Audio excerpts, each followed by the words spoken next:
Halo teman-teman, namaku Satrio dan saya adalah salah seorang desainer grafis dari Surabaya.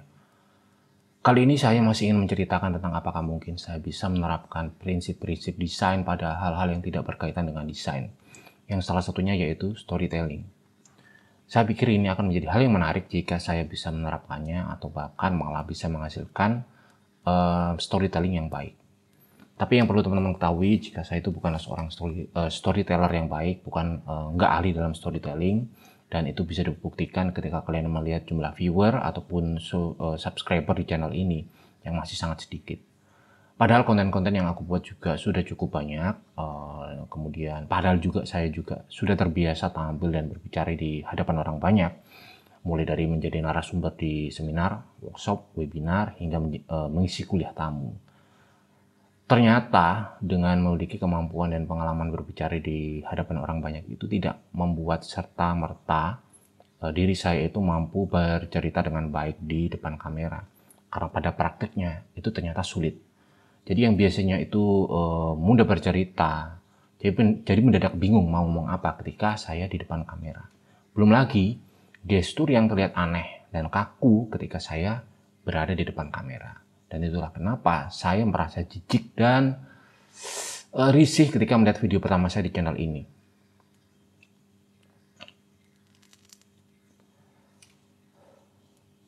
Hingga akhirnya tibalah suatu hari ketika saya berpikir apakah mungkin saya bisa menerapkan prinsip-prinsip desain ke dalam storytelling. Sehingga bisa menjadi lebih memudahkan saya untuk menceritakan sesuatu hal dengan baik, jelas, dan sederhana.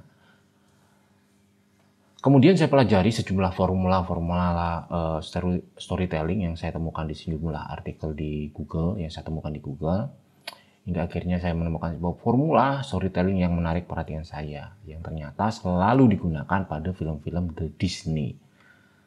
Sedikit informasi penting, jika kemampuan dalam bercerita itu akan jauh lebih maksimal ketika kita memiliki kemampuan menulis. Nah, kebetulan pada dasarnya itu saya sangat senang membaca dan menulis. Saya suka mengkoleksi dan membaca buku, dan saya juga suka menulis, meskipun kemampuan menulis saya itu dulu itu lebih sering saya gunakan untuk blogging, bukan untuk menulis buku, dan belum untuk menulis buku. Tapi ya setidaknya saya masih memiliki kemampuan dasar storytelling meskipun masih jelek. Kembali lagi ke formula storytelling ala Disney. Jadi struktur formulanya itu terdiri dari beginning, the event, middle, the climax, dan end atau akhir. Yang menjadi pertanyaan itu adalah bagaimana cara saya menerapkan prinsip-prinsip desain pada formula itu. Apakah mungkin diterapkan? Karena kalau nggak bisa diterapkan juga sebaiknya nggak perlu dipaksakan.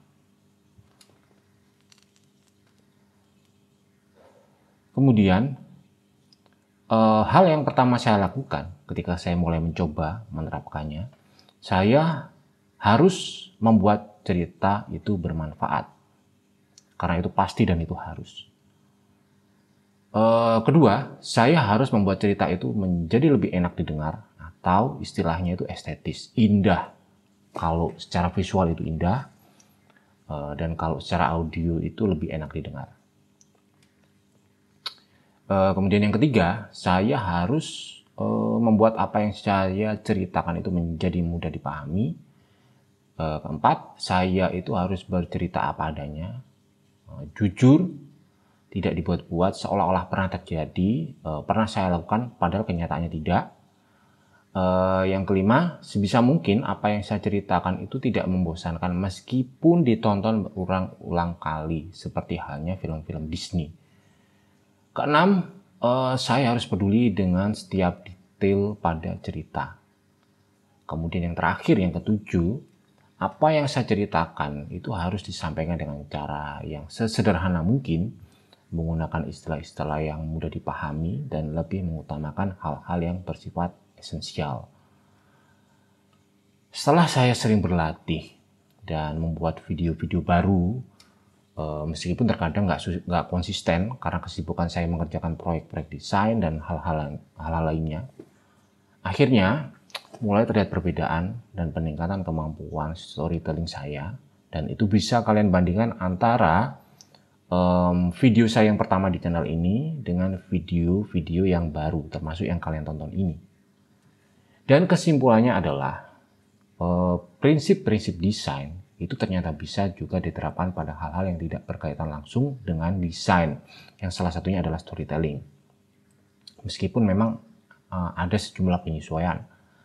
Kemudian yang paling penting, di samping prinsip-prinsip desain dan formula storytelling ala Disney, kita itu harus banyak berlatih dan melatih diri kita berbicara di depan kamera. Karena pada prakteknya itu sulit.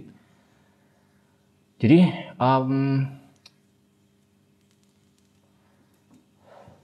jangan pernah takut menghasilkan karya-karya yang pertama, meskipun kemungkinannya itu akan terlihat jelek.